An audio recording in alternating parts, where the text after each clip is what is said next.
Namaskar. Okay, I could have decided to have a nice presentation, make an effort that everybody is going to understand. But I hope Osama can translate the essence. But if there was only one message, I would like to echo what Amandeep has said. I think and also Osama has said, I think what I am interested in here is to hear what are your concerns. So that's my main interest for being here. I will not hear everything because I will have to leave by 12:30, but I will be here till 12:30. And I will be in touch with Osama later on to try to see what's coming out from here. But if there's only one thing you can keep from me is that you should be sure that the EU is very interested in hearing from what you have to say. So usually I don't like to read speeches, I hate that. I prefer to have a live conversation, but here I'm talking about a subject that, let's say, I understand as a world citizen, but I don't master as a technician. Therefore, I think I will give you maybe a boring speech for many of you, but I hope that Osama and some others can still grasp some of it and use it later on. So basically, I want to focus also because Osama has known me as a friend, engaged in cooperation, in development cooperation, but I represent an institution who in India is no longer acting on development cooperation, very, very little. We are into EU-India partnership mode. I will not explain in detail, but which means that we engage less and less with the last mile. But we are trying to re-engage, and that's also why I'm here. So I'm just going to give you some information on what the EU and India have been engaging in ICT. EU and India have been engaging in digital cooperation for the last 20 years. And we have focused on two key issues in the last 7 years, on ICT standardization and on data protection and data flows.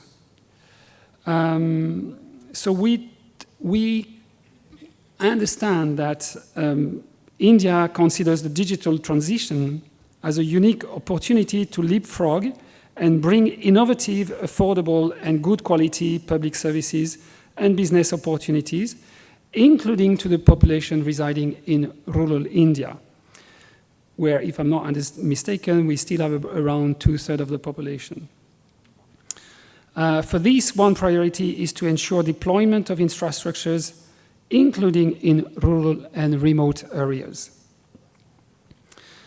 While India has taken strong stance and actions for equitable access to digital technology under the Digital India Scheme, and India is supporting the adoption of new technologies, including Internet of Things, in an ambitious smart cities program, the country still needs to develop its compass and policy framework for a human-centric approach, including personal data protection, trustworthy technologies, or reducing the gender divide.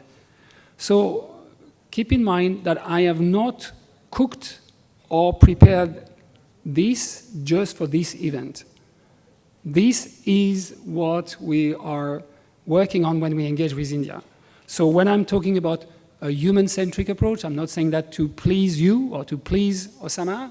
This is what we have committed to engage with the government of India. Also, besides, while India is home of strong international IT companies and of striving and very successful startups, India has yet to develop an ecosystem in digital communication and wants to participate to global definition of standards. Besides, India has the ambition to fully participate in shaping the global agenda of digital transformation, promoting a model of open source e-governance solutions to the international community. Its approach is still being defined or refined to privacy and personal data protection, conditions for international data flows, ethical frameworks for artificial intelligence, cyber and network security will have an international impact. So we if we get out of the Internet of Things, of digitalization, you know better than me that India has also this Make in India, and we can understand that. Also in some of the European countries, we have Make in France or Make in Germany, we have that. But I think here we're not so much about national standards, but about international standards. The conversation here we're having is for a global compact. So it's a compact that would, you know, benefit all, would be for all. So let's say if we were going to go just for India compact, it's okay, it might be useful for India, but it will not be useful for the rest of the world. And internet is really, really, really much a trans-border issue. So we really have to think global. I don't think we have a choice. Very much based on local as well, but we have to think global. Just to let you know where we stand today in terms of our strengthened digital partnerships with the government of India. Let's say 2022 has been quite a significant year for us because we've decided, the EU and India has decided to increase the level of cooperation, calling for the development of an EU-India Digital Investment Forum. So we're working on that with the government of India. And you hear me, government of India, but you also heard me before. We want to really enlarge the conversation, make sure that all voices are heard, all the different kinds of stakeholders are heard. We also were developing an EU-India Artificial Intelligence Task Force. And the most significant, in April 2022, your Prime Minister and our President of the Commission, of the European Commission, you know, jointly announced an EU-India Technology Trade Council at the nexus between trade, technology, and security. So we are less into the last mile. We are very much into trade, but again, everything is related. And believe me, those who do trade, they would like to have as many customers as possible, so they want to go to the last mile as well. So they are very interested if you can help them go to the last mile, and this is also where you have a role to play. Yes, we can help you go to the last mile, but make sure that this last mile, what you're providing to the last mile is also benefiting the last mile, not just your own interest.